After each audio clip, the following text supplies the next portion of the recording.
मगर किसी के कानों पर जू नहीं रहेंगी और आखिर में मजबूरी होकर मुझे PIL का सहारा लेना पड़ा। उनको आइडेंटिफाई किया जाना चाहिए। कंप्लीशन सर्टिफिकेट कैसे मिल गया?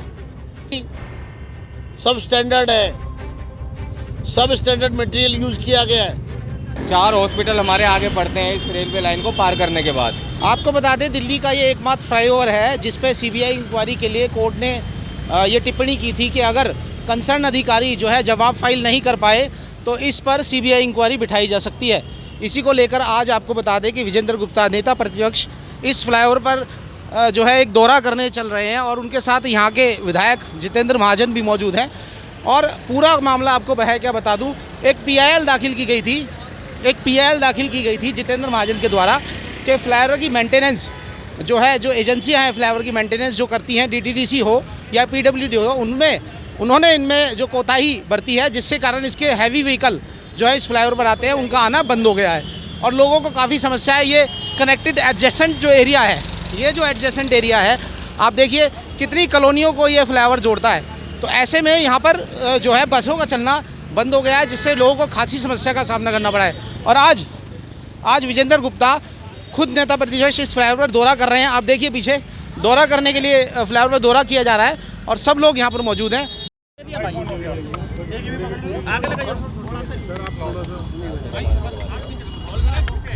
थोड़ा माइक नीचे कर लो सारे एक बार, थोड़ा फेस आ जाए। हाँ बस रोलेंगे। हाँ रोल। विजेंद्र जी बताएं, आप यहाँ इंस्पेक्शन करने आए हैं और कल कोर्ट ने भी टिप्पणी की है कि इसके बारे में CBI इंक्वायरी प्रोब की जा सकती है, तो क्या इसे आप घोर लापरवाही समझते हैं? क्योंकि एडजेसेंट जो कॉलोनियाँ हैं वो खासी इसमें मुशक्कत का सामना कर रही हैं। नत्थू कॉलोनी का ये फ्लाईओवर है, इसमें भ्रष्टाचार का एक प्रत्यक्ष ज्वलंत उदाहरण दिल्ली की सरकार का सामने आया है और हमारे विधायक जितेंद्र महाजन जी ने ये लड़ाई लड़ी, अदालत गए और जो यहाँ के लोगों की परेशानी सामने आ रही है वो हमारे सामने कि किस तरह से ये दुनिया का एक अजूबा फ्लाईओवर है कि जिसके ऊपर साइकिल, स्कूटर, रिक्शा और इसी तरह के कार वगैरह। तो फ्लाईओवर के लिए, रिक्शा के लिए या साइकिल के लिए फ्लाईओवर बनते हैं क्या? फ्लाईओवर रिक्शा या साइकिल के लिए नहीं बनाए जाते। फ्लाईओवर बनाए जाते हैं हैवी व्हीकल्स के लिए, जिससे कि जो आम जनता के बीच में जो लोड है, आप देख रहे हैं कितना बिजी एरिया है सारा, और हैवी व्हीकल्स तो लोगों के घरों के आगे से बिजी एरिया से निकल रहा है, और साइकिल और रिक्शा और स्कूटर, ऑटो स्कूटर ये फ्लाईओवर पे से जा रहे हैं। 2015 में बनना शुरू हुआ, 2017 में जब ये बन के पूरा हुआ तो जैसे ही शुरू हुआ स्लैब गिरने लगे,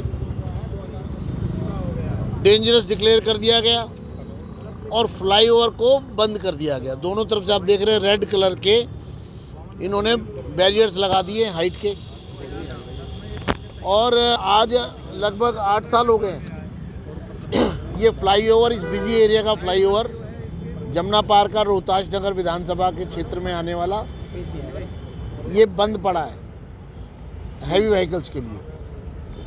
दिल्ली की सरकार से मैं पूछना चाहता हूँ, आतिशी मार्लिना से, केजरीवाल से, कि जब इस फ्लाईओवर में भारी भ्रष्टाचार हुआ तो वो पैसे की बंदरबाट किन किन लोगों के बीच में हुई, इस पर कोई जांच क्यों नहीं बिठाई गई? 8 साल से इस फ्लाईओवर के बारे में कोई फैसला क्यों नहीं लिया गया? 2021 में जो टेक्निकल रिपोर्ट मांगी गई, वो पिछले 4 साल से वो रिपोर्ट क्यों नहीं आई?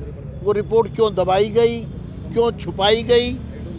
इसमें कौन लोग दोषी हैं? किसी के खिलाफ क्या कार्रवाई हुई? जो करोड़ों रुपया जनता का पैसा लगा इसमें और वो लोगों के इस्तेमाल में नहीं आई जगह, और इस फ्लाईओवर के कारण और कंजेशन यहाँ बढ़ गया, क्योंकि जब इसका इस्तेमाल ही नहीं हो रहा एक प्रकार से, तो लोगों को जो दिक्कतें आ रही हैं उसके बारे में हम दिल्ली की सरकार से पूछना चाहते हैं। मैं यहाँ स्वयं जितेंद्र महाजन जी के साथ और अपने बाकी साथियों के साथ हम लोग यहाँ सारा इंस्पेक्शन किया है। लोगों से बातचीत भी हम कर रहे हैं, अभी और भी कुछ लोगों से बातचीत होगी। लेकिन ये सरकार क्यों इस पर कुंडली मार के बैठी रही 10 साल तक? क्यों सरकार इस पर जवाब देने से भाग रही है? हम हाई कोर्ट के ऑब्जर्वेशंस का स्वागत करते हैं। तुरंत इसकी सीबीआई जांच होनी चाहिए और दोषियों के खिलाफ सख्त कार्रवाई होनी चाहिए। उनको आइडेंटिफाई किया जाना चाहिए। कंप्लीशन सर्टिफिकेट कैसे मिल गया?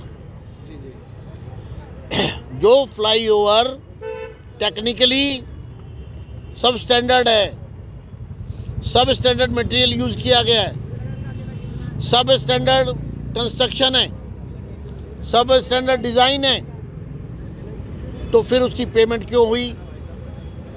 जब बनते ही वो गिरना शुरू हो गया तो पेमेंट क्यों की गई? कोई पेनल्टी इम्पोज क्यों नहीं हुई? कंप्लीशन सर्टिफिकेट क्यों दिया गया? ये तमाम क्वेश्चन हैं जिस पर हम इस सरकार से बात करना चाहते हैं। सर से रोहतास नगर विधानसभा के निवासी और आसपास के इलाके के लोग इस फ्लाईओवर के कारण जो असुविधा का सामना कर रहे थे और आम आदमी पार्टी जिस प्रकार से कानों में उंगली देकर बैठी हुई थी, माननीय उच्चतम न्यायालय के हस्तक्षेप से आज इस फ्लाईओवर के बारे में लोगों को जानने का मौका मिला है। आप देख सकते हैं कि पिछले 8 वर्षों से पूरे देश में नहीं पूरे विश्व में एकमात्र फ्लाईओवर ऐसा है जहां भारी वाहन फ्लाईओवर के नीचे रास्ता जाम करते हुए चलते हैं और फ्लाईओवर के ऊपर साइकिल और स्कूटर चलते हैं। और सरकार की लापरवाही के कारण पिछले 8 वर्षों से इस विषय के ऊपर सरकार ने कोई सुनवाई नहीं की। मजबूरी में हम इसको लेकर उच्चतम न्यायालय में हमने PIL फाइल की और आज पूरी दिल्ली का ध्यान इस फ्लाईओवर की ओर गया है कि किस प्रकार सरकार की लापरवाही से, किस प्रकार सरकार में व्याप्त भ्रष्टाचार के कारण से इस क्षेत्र के लाखों लोगों का जीवन नरकीय हो गया है। सर कब तक फ्लाईओवर शुरू होएगा पुणे? माननीय उच्चतम न्यायालय ने इसमें संबंधित पक्षों को नोटिस किए हैं और मुझे लगता है कि दोषी लोगों के खिलाफ जल्द से जल्द कार्रवाई होगी और इस फ्लाईओवर को जल्दी से जल्दी शुरू करने के लिए सरकार की ओर से प्रयास किए जाए। जितेंद्र जी, आज इसमें विजेंद्र गुप्ता जो लीडर ऑफ अपोजिशन भी है, उनके साथ आपने कैंपेन किया, क्या कुछ रहा और आगे क्या आश्वस्त करना चाहिए?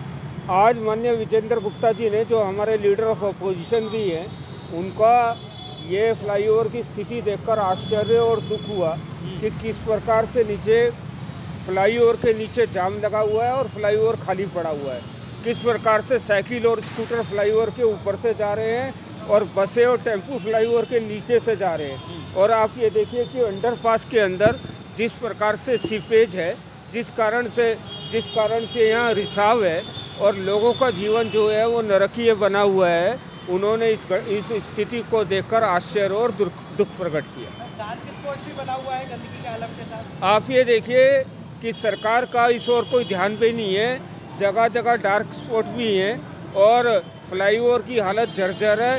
ये देश का नहीं विश्व का एकमात्र ऐसा फ्लाईओवर है जो 2 साल के अंदर ही टूटकर गिरना शुरू हो गया। आपको बता दें, मेरे साथ मार्केट के भी लोग मौजूद हैं। अभी विजेंद्र गुप्ता जी आगे गए, सीबीआई इंक्वायरी प्रोब करने की बात जो है हाई कोर्ट ने कही है। क्या कहना चाहेंगे इस पूरे मुद्दे को लेकर?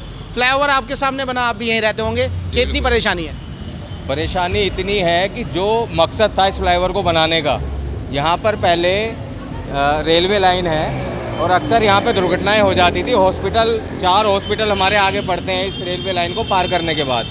जो इसका मेन हमारा मकसद था बनाने का कि भाई कोई पीड़ित है, कोई बेचारा बीमार आदमी है, वो समय से उसे ट्रीटमेंट मिल जाए और दूसरा रास्ता सुगम हो जाए। जो हम 1-1 घंटा यहाँ खड़े रहते थे, हमें वो इंतज़ार ना करना पड़े।